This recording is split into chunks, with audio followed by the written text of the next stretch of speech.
ಕಥೆ. ಒಂದು ಸುಂದರ ನದಿಯ ದಂಡೆಯ ಮೇಲೆ ದೊಡ್ಡ ಜಾಮೂನ್ ಅಂದ್ರೆ ನೇರಳೆ ಮರ ಇತ್ತು. ಆ ಮರದ ಮೇಲೆ ಚುರುಕಾದ ಕೋತಿ ವಾಸಿಸುತ್ತಿತ್ತು. ಪ್ರತಿದಿನ ಅದು ಸಿಹಿಯಾದ ಜಾಮೂನ್ ಹಣ್ಣುಗಳನ್ನು ತಿನ್ನುತ್ತಾ ಸಂತೋಷದಿಂದ ಕಾಲ ಕಳೆಯುತ್ತಿತ್ತು. ಅದೇ ನದಿಯಲ್ಲಿ ಒಂದು ಮೊಸಳೆ ವಾಸಿಸುತ್ತಿತ್ತು. ಒಂದು ದಿನ ಅದು ದಂಡೆಯ ಬಳಿ ಬಂದಾಗ ಕೋತಿ ಅದನ್ನು ನೋಡಿ ಸ್ನೇಹಪೂರ್ವಕವಾಗಿ ಮಾತಾಡಿತು.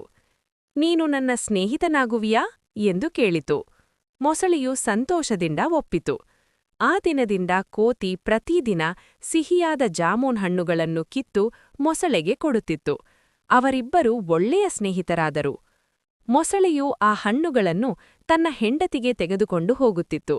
ಸಿಹಿಯಾದ ಹಣ್ಣುಗಳನ್ನು ತಿಂದು ಅವಳ ಮನಸ್ಸಿನಲ್ಲಿ ದುಷ್ಟ ಯೋಚನೆ ಮೂಡಿತು. ಈ ಹಣ್ಣುಗಳನ್ನು ಪ್ರತಿದಿನ